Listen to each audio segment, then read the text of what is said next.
views expressed on this program are those of the hosts, guests, and callers, and are not necessarily those of this station, its management, or other advertisers.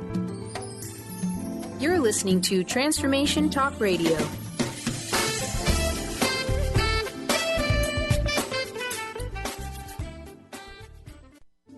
The following audio is via a Skype call. Welcome to the transformative show, We Carry the Light, with host Dr. Susan Allison, the show that inspires you to find the light within and shine your light in the world. Who are you right now? And who do you want to be? What is it that makes you happy, helps you feel fulfilled, and living your purpose? Tune in and let Dr. Susan help you discover that you carry the unique light that only you can shine. Now, here is your host, Dr. Susan Allison.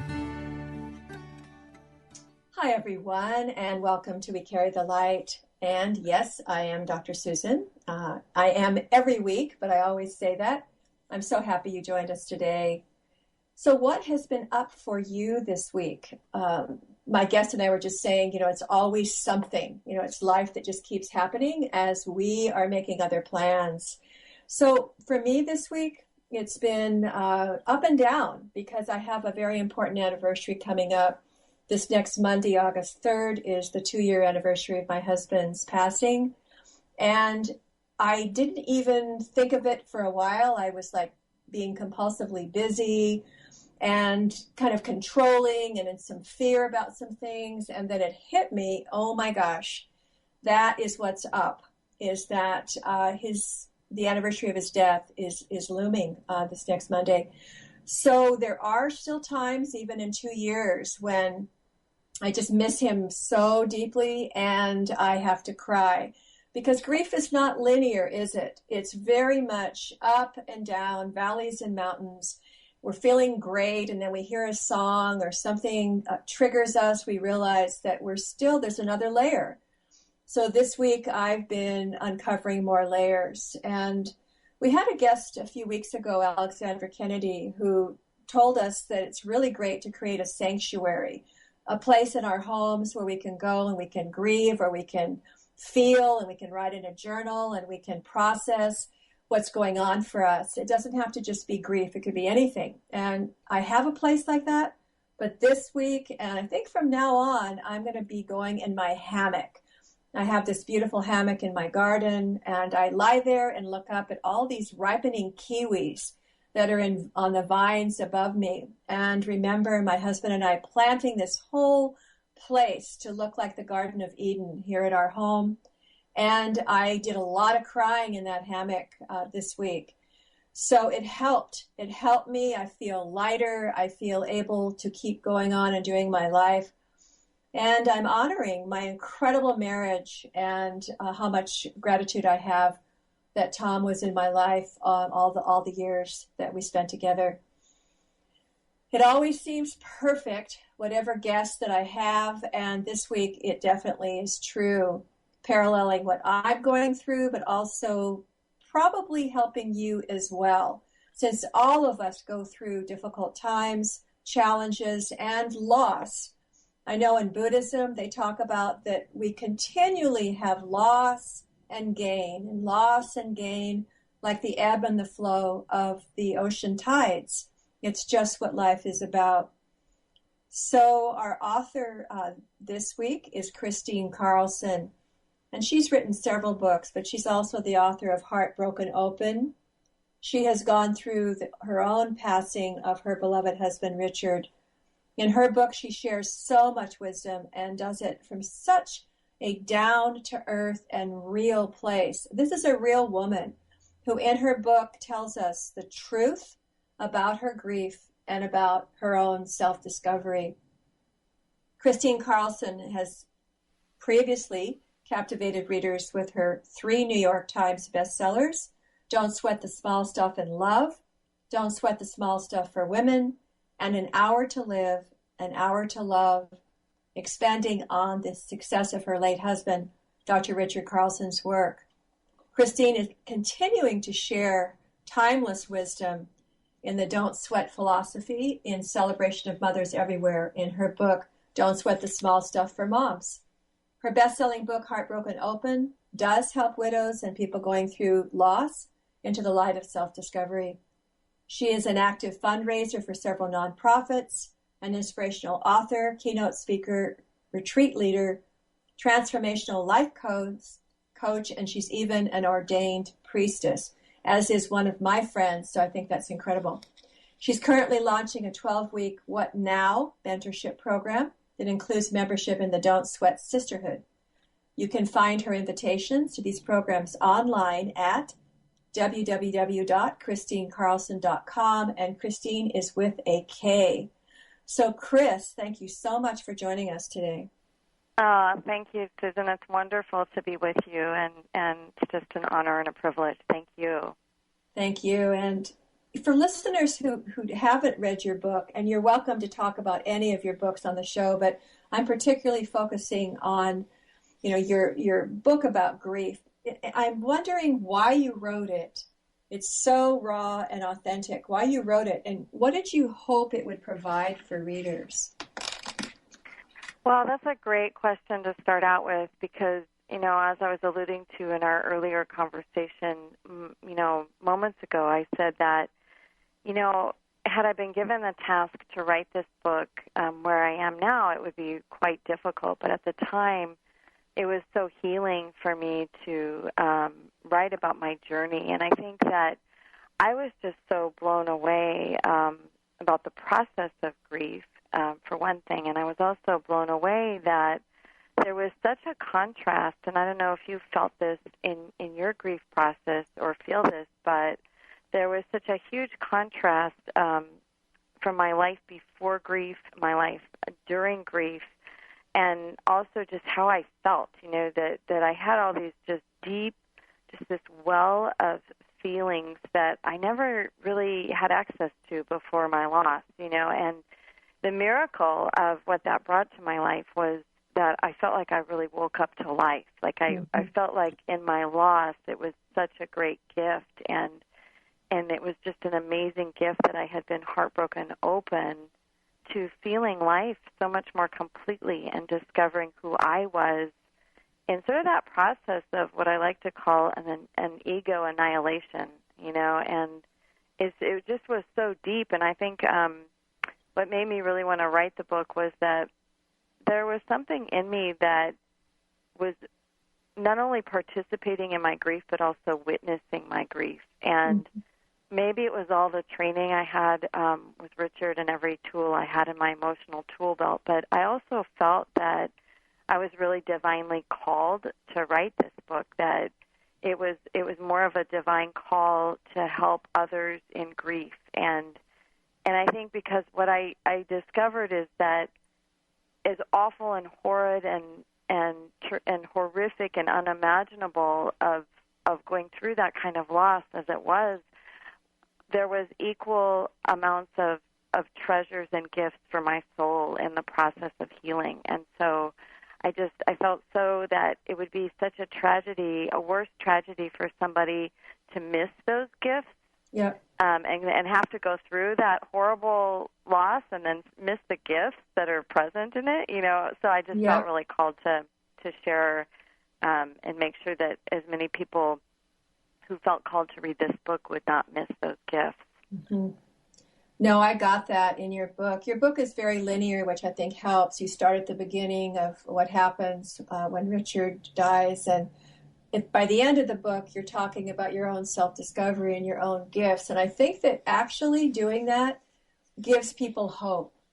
Because someone who picks up your book, Kris, who is really suffering, is going through the early stages, you don't know that there is going to be light or there's going to be a door. So I have goosebumps as I say that, because I feel that you're saying, hang on.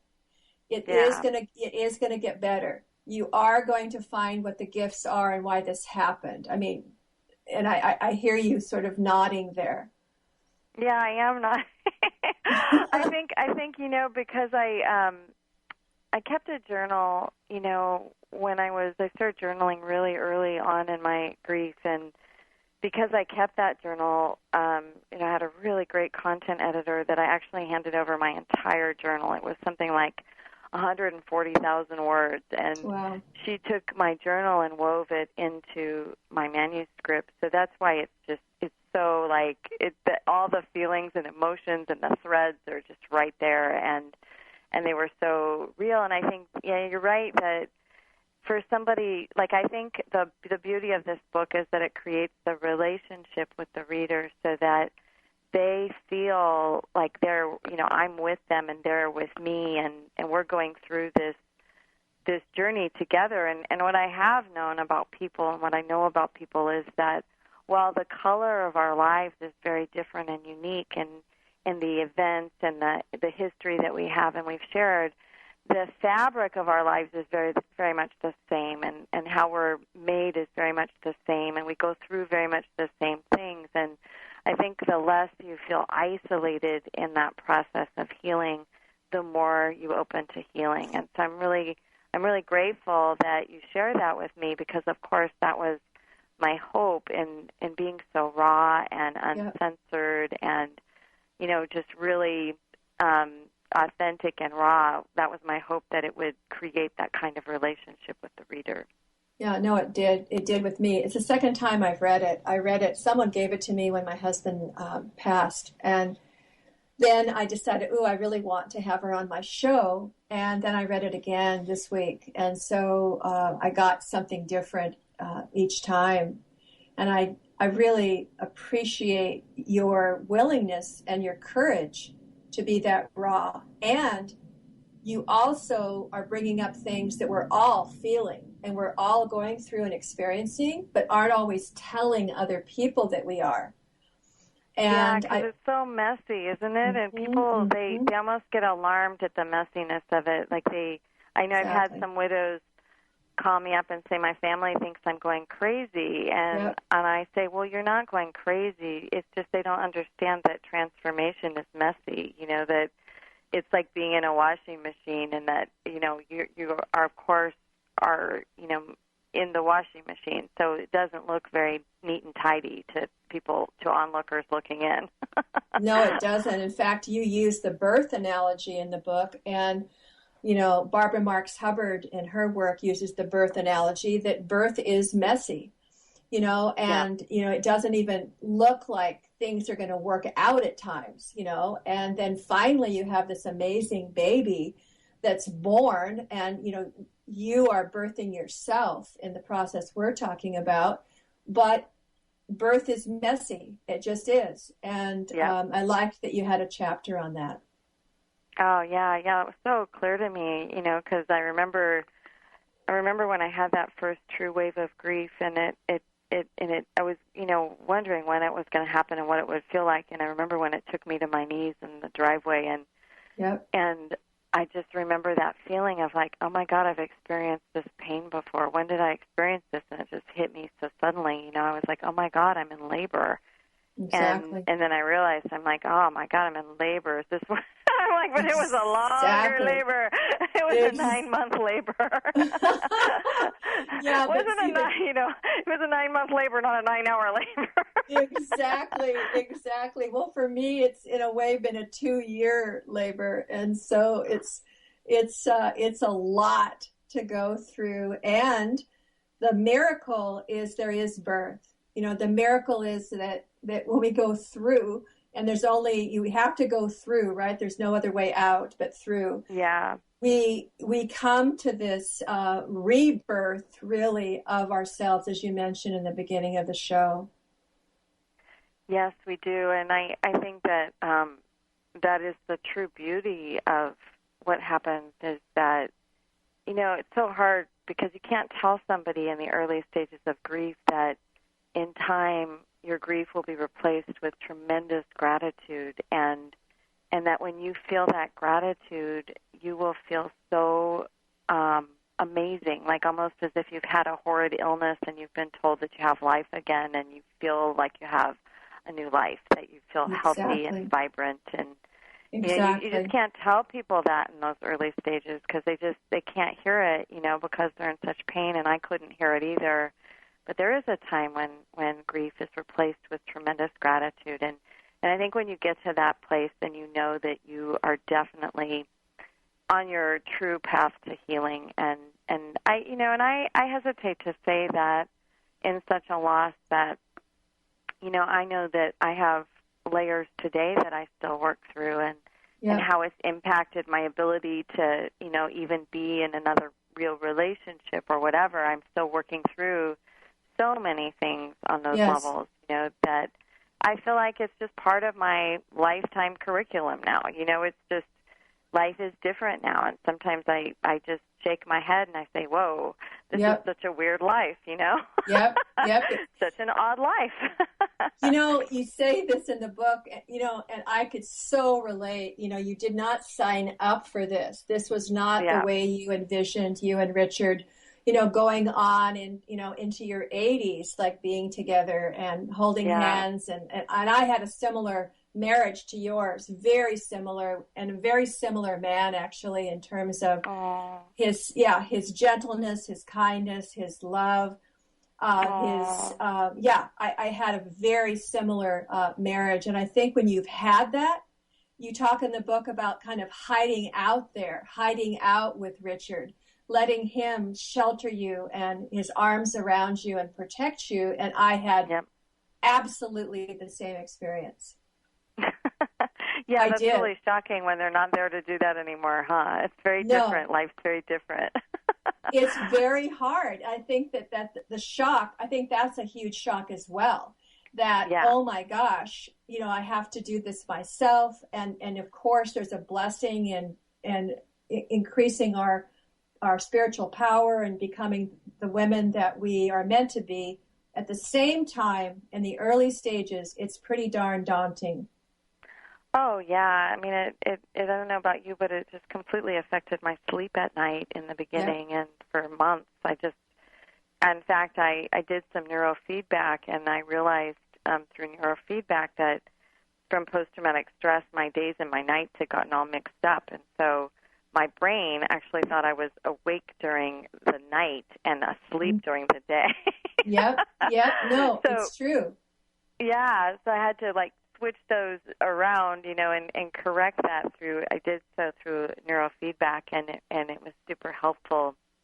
But it's just really amazing, and I think that, grief in and of itself, we take for granted how challenging it is for your body even to go through the adrenaline and, the adrenal system, the taxing on that, the initial complete weight loss that you go through because you can't eat and you're not sleeping well and all of those things. And then, a couple of years later, all of that kind of catches up to you, and you've got some physical stuff to work out. At least I have. And most of my friends who have been through grief, they've had to work out some physical stuff after a couple of years too. Exactly. Yeah, no, and my husband was ill for 6 years. I mean, not really ill. We still had a normal life. But the last year was really tough. And so I was with hospice getting support. And the people at hospice say, seriously, and they said this, there is an earthquake happening in your brain and your body. You're having this earthquake and things are all jumbled up. You can't remember why you went into the next room to get something. You're not sleeping. You're not hungry. That there's this, and I really thought that was appropriate, that there's been an earthquake within you. Yeah, that's a great way to describe it. Mm-hmm. It's really true. So for people who haven't read your book, and I actually have a bias thinking that sudden death, when you have this sudden shock, is actually harder than the prolonged grief, that you get the cancer diagnosis and people say you start grieving right then. And I think that was true for me. 6 years of that, I've been grieving along the way, but you had this sudden death experience. Yeah. Gosh, I don't really know how to comment on that because I only have one experience. Right. But I think that not being able to say your goodbyes and not being able to, just have those moments together where you have that connection of, really being able to look in each other's eyes and I mean, it still makes me cry to think about that. I know. It's hard, very, very hard. I think the reason I said what I did is that in my grief group, it was a loss of partner group. So we all had lost our partner. The women that, one person, her husband went out boogie boarding in Mexico and died out there. And they wouldn't ship his body home, and it was just horrible. And then another person came home, and her husband had been cooking dinner. It was on the stove, and he died just sitting there on the couch. Oh, my gosh. And she came home to that. So they seem to have, I mean, it was hard for all of us. I'm not saying it wasn't easy for any of us, but it seemed like there wasn't the closure, that it was very difficult for those two women more than it was for the rest of us. That's a really good point. I mean, I have to say that even today, I just still have that feeling like Richard's going to walk through the door. It is very, very difficult when you've never had a chance to see them and, just to say your goodbyes. And I certainly, my husband passed away on a an airline trip to New York. So on the descent of that flight, he had a pulmonary embolism, as you know, but the listeners might not know. And when he died, suddenly, I mean, I had to make the decision when he was in New York to donate his organs, and I knew that's what he would want. And it was amazing because my kids also, I mean, here we just had heard the news, and we were able to make that decision instantly as a family. And I went through a very, very painful hour process of answering all his medical history while my kids were screaming in the next room. And we decided that, that's what we would do. But then when we made that decision, that meant that we were never going to, view him or see him or, anything like that. And, my kids and I both felt the same way about that. In a lot of ways, we all just instantly said that we wanted to remember him alive, that we didn't want to see him dead anyways, so it all worked out. But I do think that those feelings of closure are more difficult, and I'm not sure, I don't know, but I don't know that there's a part of my heart that just doesn't, closure isn't even the right word, it's like there is no closure, there's only transition and change and moving through the attachment, the detachment process of understanding that, life is different now, and the relationship is different, but it's still there. It's very present. I still have very much a relationship with Richard, and it's just different. It's just a highly different, a highly more evolved relationship, I would say.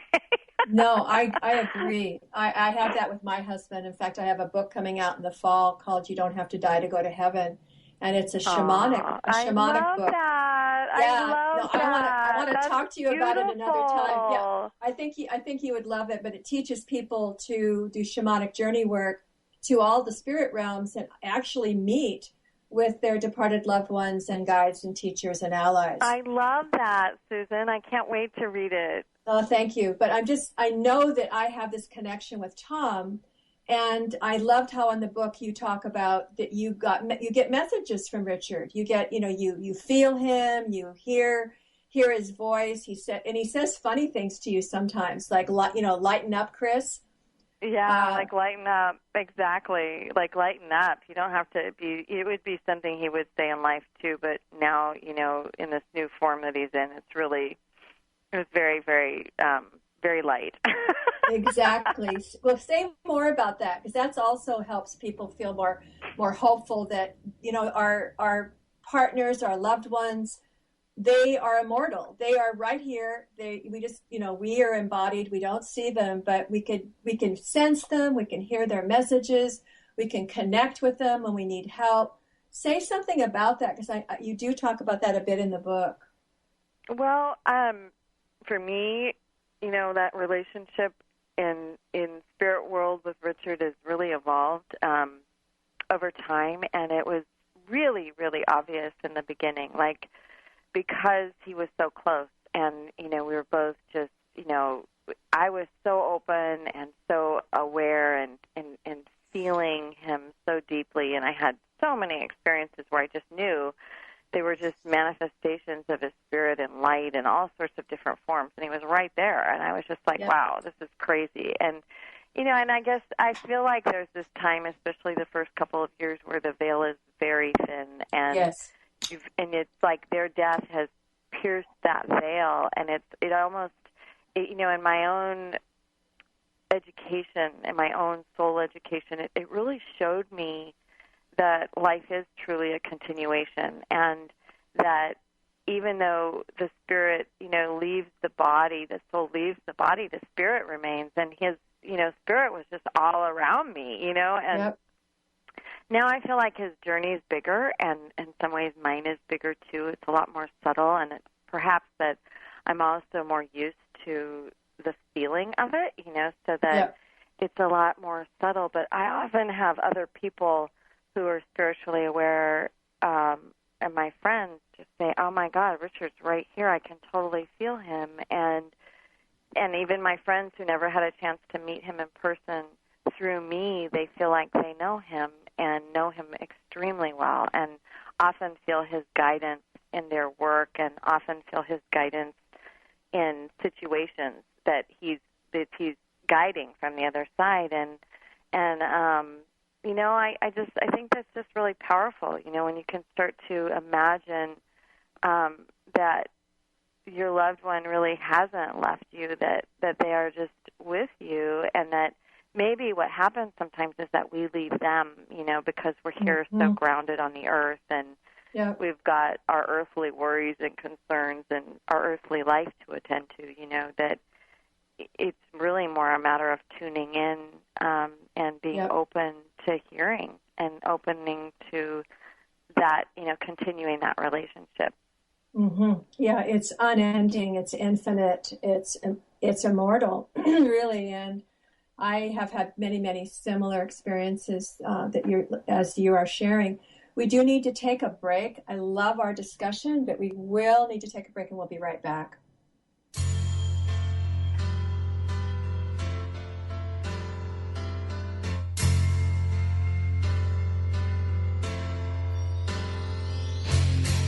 You should have seen by the look in my eyes, baby, there was something missing.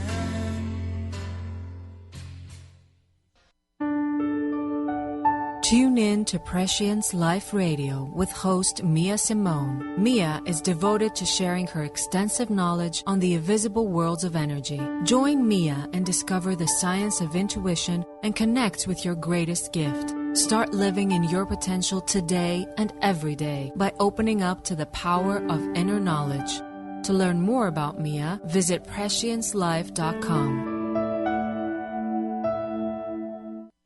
Become a self-actualized professional coach, mentor, and leader, and make your difference in the world. The Rainer Institute has trained people from 4 continents and is the top-rated, accredited coach platform in the world. You'll learn skills from a program created by Mark Rainer as a result of 35 years of research as to what actually works for positive, lasting change. Come if you dare and give your life a chance at making the difference it so desires. Visit RainerInstitute.com to learn more. Doctor loves quickies. Mary's about ready to give love the shove, 'cause no matter what she tries, guys don't know that she's alive. To turn guys on, she needs to turn on those green lights, nonverbal cues that say, over here. Most guys won't approach unless they're cleared for landing. So ladies, to kickstart your love life, turn on those green lights and flash your pearly whites. I'm Dr. Jamie Turndorf of AskDrLove.com. The following audio is via a Skype call. Every word I said when I said that I love you, I meant that I love you forever. And I'm gonna keep on loving you. Oh, beautiful song. Perfect. I'm going to keep on loving you, which is what we're talking about with Kristine Carlson and her book, Heartbroken Open. Is we've been discussing the immortality of spirits, of souls, and that we're connected with our loved ones even when they have passed away, we're still connected. So, Kris, I wanted to ask you a question which you brought up in the book, which was that you said that Richard's death was no spiritual accident, but part of a much bigger design. Can you talk about that a bit? Yeah,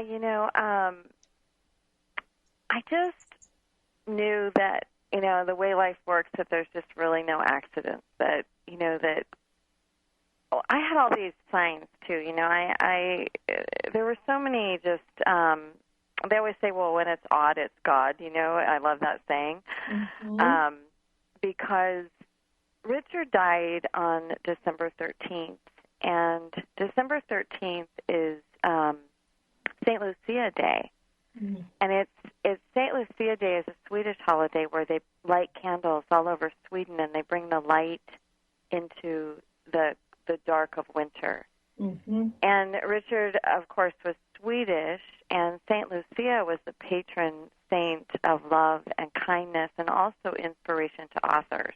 Now, my husband had authored 30 books in his lifetime, so wow, that's why that was super significant. The other thing that was really significant is that right after Richard closed his laptop, apparently that's when they think he might have died, because he time-stamped on his laptop was his last article that he'd written, and it was an article about love and kindness and how to be more loving and kind to yourself so that you could be more loving and kind to other people.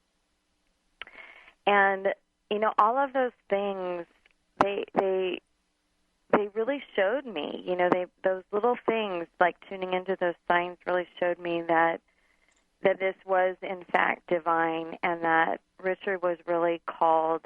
I really felt he was called back to do some work from the other side, that was that perhaps his earthly work had been completed here, and his assignment had been completed here, and that, he was really needed on the other side. And certainly in my communications with him after his death in that first year, that's what he had told me. Yeah, no, I completely agree. That I was telling you about my book that's coming out, and in it, I can shamanic journey to what I call a level of heaven, and I talk to Tom, and I see what he's doing there, and souls have work to do on the other side. They have jobs, and there are a lot of books I'd coming love out. to do that with you sometime. I'd love to come do that shamanic journey with you sometime. I would love to do it with you. It's in my book, I teach people how to go to all these worlds, and we could do it easily, because you also talk about being a shaman, talk about, you have a lot of work that you've done spiritually. It would be easy for you to do it. But really, Richard has work that he's doing. My husband, Tom, is doing what he needs to do now. And I get that better now. At first, I just was so devastated. You don't want to hear that. No, I just wanted him back. Yeah, you want them to do their work here. I know I wasn't into that concept either. I was like, people, there's that one chapter in Heartbroken Open about the things people say. Yes. Yeah. When people tell me he's in a better place, I'm like, no, he's not. No, he's not. He needs to be right here in my bed. Or I'd say, oh, he may well be, but that doesn't make me feel better. It's horrible when people say that stuff. I love that chapter. Yeah, they're just doing their best, right? They don't know what to say. Of course, and even since, I catch myself, I catch myself saying, I'm sorry for your loss or whatever. It's like there's not a lot you can say, and I think that's the point of that chapter, is that really the best thing is to say that you have no words, because really there aren't words to describe what somebody is going through in the face of that devastating loss. And people want to, it's like you kind of get the feeling like people want to comfort themselves by saying something, because Exactly. Yeah, it's just a tough situation, and then of course I have a lot more compassion and empathy now than I did at the time. But at the time I was just like really, would you please not say that? No, I loved how you were not happy a few times. And I, one time, had someone come to my front door who was, I don't know, a neighbor who knew my husband. This was his grandmother's house, so his mother's house, so he had grown up here. But somebody came to the door. I didn't know them at all. And they stood there and said their cousin had died, and they knew exactly how I felt. And I said, you have no idea how I feel. Goodbye. And I closed the door in their face. And I think about, you talk about this too, that sometimes we're kind of rude and we're sorry, but I couldn't do anything else at that point. No, yeah. And there are just those moments, I think there has to be a lot of forgiveness and a lot of leeway on both ends. I mean, I think if you run into that with somebody, try not to take it personally and just know that, they're just in such a deep space that there's just nothing you could do. And sometimes we do put our foot in our mouth, it's just what happens. Yeah, I like how you say that sometimes saying very little and just saying in honesty, I really don't know what to say. This is so hard and I'm so sorry, but I don't know what to say at this point. I'm just going to be here with you, though I'm present. I'm here with you. Because really, at times like that, there are no words. Exactly. I think that, I've always responded to that. The best, is that when you can just be in your heart and just look in somebody's eyes and show them compassion and love and let them know that, you're praying for them, you're thinking about them, that you're holding their space. I think holding the space is probably the best thing you can do for somebody who's in deep grief. And I felt so blessed by the tribe that was around me, the people that showed up to be my doulas, like I call them doulas because of the whole birth thing, but widow doulas, and I fortunately, two of my best friends were actually, and one of them wasn't even my best friend before grief. We were just really acquaintance friends from soccer, but she was a neonatal nurse, and she could just, oh my God, hold my space so beautifully. And she's just one of my closest friends today because that year, I mean, it was like she went through it, just holding me through it more than almost anybody else. And it was just such a special bond that we had created during that time that she was the one that didn't leave either. Like she just stayed, like I finally had to tell her it was okay. She didn't call me every day. I just, it's okay. You don't need to call me every day. I'm fine now. This is like 5 years later, Oh my gosh, that's so cute, really. Yeah. And you talk about the importance of asking for help. And it's sometimes hard for us, but it's our turn in a way. And then once we heal, we're going to do that for others. Yeah, 2 years, I think it was right about the time that Heartbroken Open was coming out. A man that I was dating at the time, I call him one of my early healing companions. He and I are still very, very close to this day, but we're kind of going through a transition in our dating relationship to just, deep friendship and stuff right now. But his best friend died of the same thing my husband died from. And it was just unbelievable. But he died at home, and then the family lived not too far from me. And Deanna was one of my first widows that I considered, that I really helped doula through her grief and, was there to support her. And then I had another widow show up shortly after that through friends, and her name's Mary. And she was my second one that, really I felt like I was super right there for her. And she was probably the most raw, because she didn't have anybody that really understood what she was going through except for me. And so we've developed a really close friendship as well. And there's a time where you just know it's your time to give back, and that happens, I think, in a couple of years.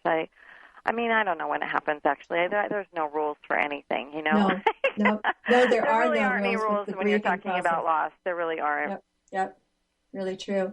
Yeah, I want to take the time for you to talk about healing. I think it's really important to give listeners that hope that there is healing. And you use an expression, my innate healer. Can you talk about that, and do we all have that?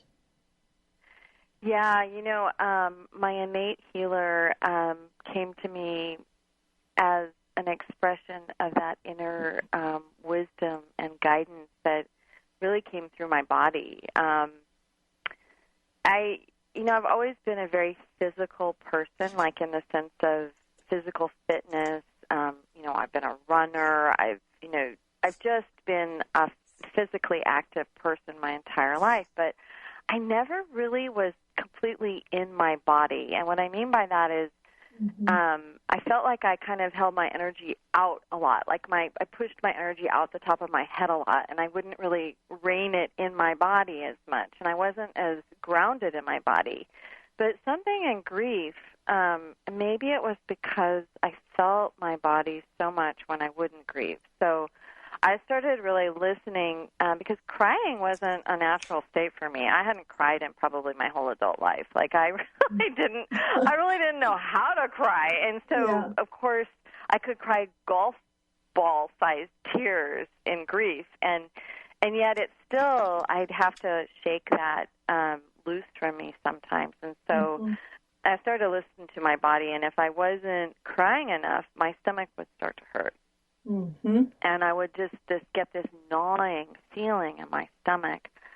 And when I'd get that, then I would know, oh, okay, you're not letting your emotions come out enough. And so then I would lay on my floor. When my kids would go to school, I'd lay on my floor and I would just lay in silence, and I'd start to let my body shake a little, and I would lay in a spread eagle position on the floor, because that was the most vulnerable position that I could be in. And, I mean, it all seems very counterintuitive now that I look back, but it was extremely intuitive. It was just like I didn't learn how to do this. I just did this. So, and I did know that I had to surrender to the process of healing, and that I had to surrender to feeling these feelings, because I didn't want them being stuck in my body, and I didn't want this gnawing that was happening in my stomach to turn into cancer or something, and I knew instinctively that I had to get it, I had to express it out, or I was going to depress it in. And and the expression piece is so powerful, because if you allow yourself to express, through laughter, crying, screaming, dance, physical movement, hitting things, not people, but things like pillows, and, it's just really using your body. It's amazing the bliss that comes after you're empty. And I think the more you can think in terms of emptying your grief and allowing it to come out, the healthier you'll be, and the more movement forward you'll have in your process. Yeah, I completely agree with you. Anything you can do to get those feelings up and out of your body. And I work with a lot of people in my therapy practice who are ill, and people get ill, as you said, they stuff down those feelings, and they have to go somewhere, and they'll lodge in your stomach or in your chest if you're not crying enough and you're feeling a tightness in your chest or in your throat because you're not expressing how you're feeling. So I think your wise, innate healer inside you guided your way to releasing your grief. Yeah, it allows you to develop a whole new relationship with your body, and listening to the wisdom of your body, and also being able to see and feel that connection of your emotions to your body, and your spiritual wellness and well-being is in your body. So, yeah, it's powerful. It was really such powerful, learning for me. Yep. No, I hear that. And for those of you just tuning in, this is Kristine Carlson, and her book is Heartbroken Open, and it's amazing if you have not read it. And I want to give you a chance before the end of the show, Kris, just to tell people how to contact you, something about some of your other books or projects you're working on now, whatever you want to share. Oh, yeah, great. Do you want me to do that now? Yeah, go ahead. Oh, yeah. So Heartbroken Open, I just want you all to know, is available on my website. It's no longer available through Amazon, but you can order a hardback version from me, and I'll sign it for you. Or there's a lovely PDF I've created that is instantly downloadable from my site. So if you just go on there, you can pay for it through PayPal or whatever. And then I've been, just playing with different things, different ways to assist women in really reinvention or a deeper self-discovery program. So I started a program called What Now, and it's a course that's going to be available online this fall.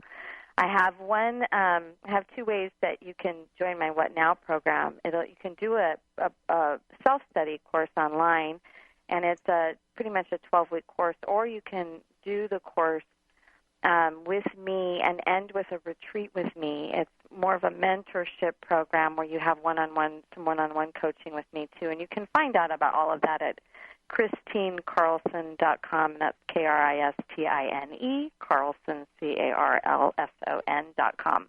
And thanks Wonderful. for letting me share that stuff. No, I'm so glad you did. And we have a few more minutes, and I wanted to talk a bit about acceptance and what's now, and how to live the rest of our lives. And I really liked it's page 111.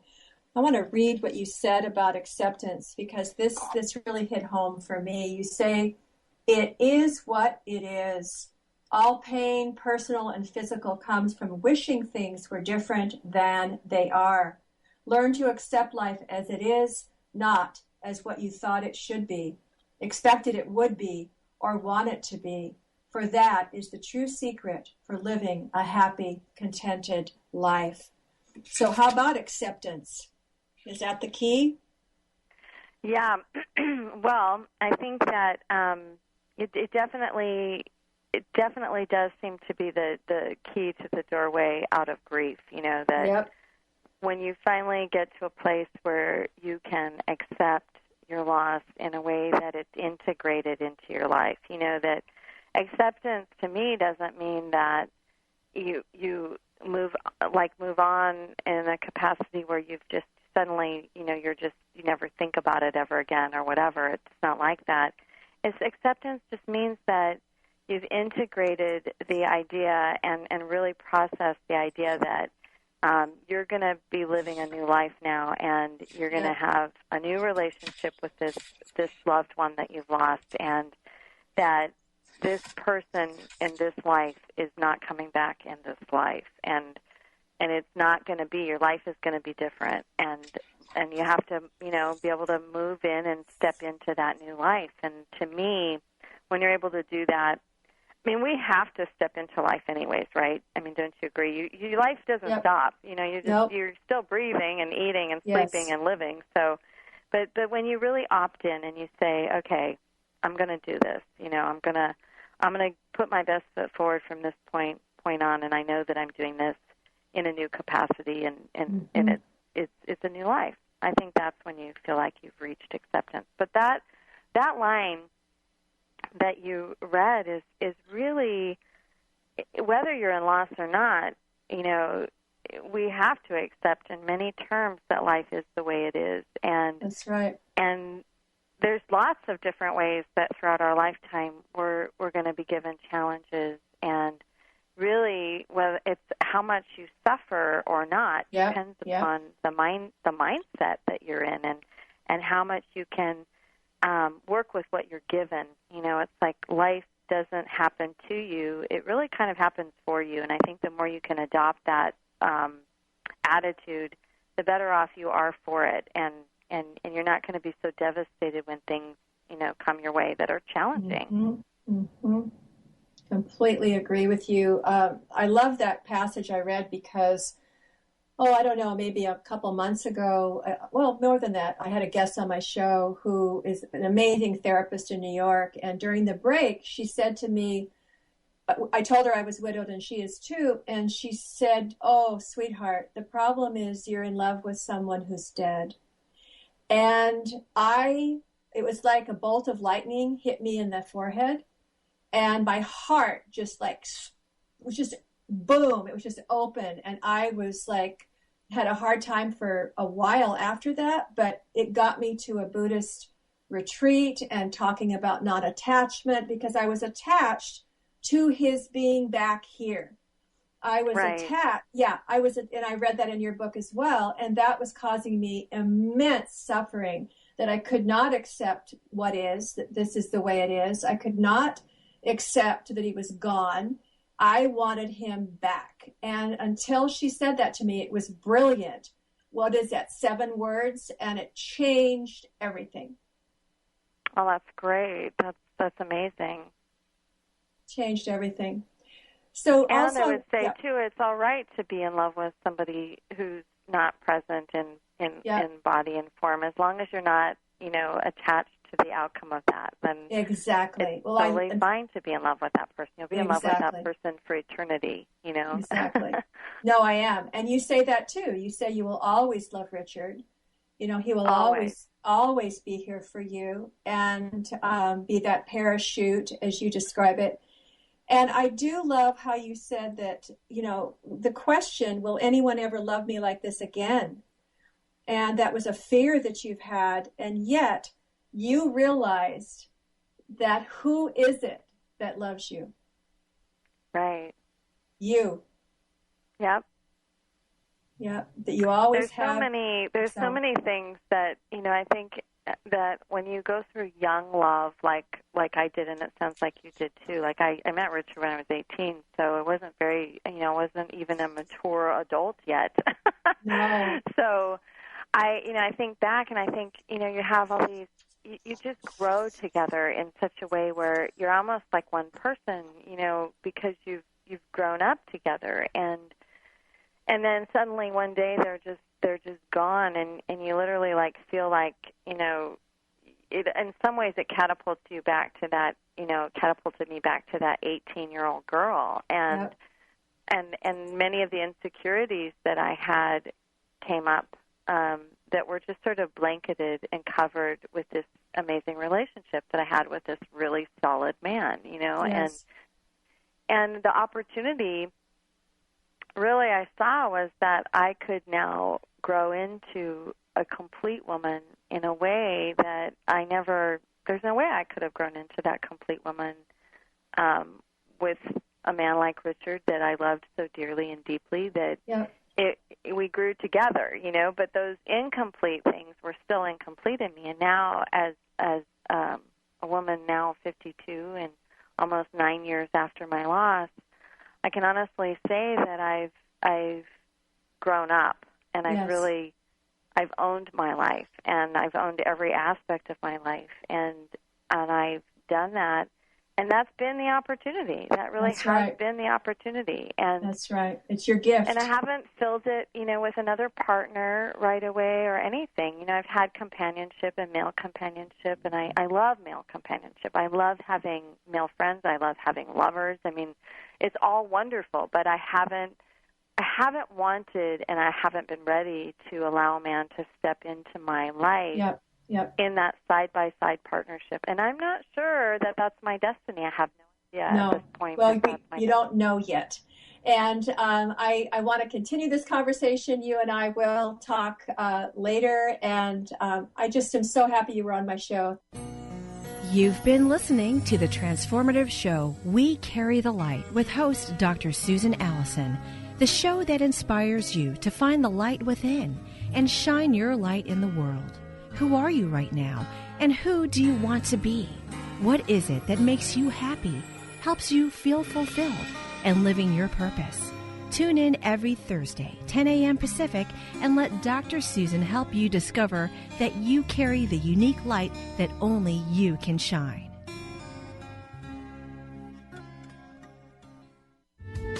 The preceding audio was via a Skype call.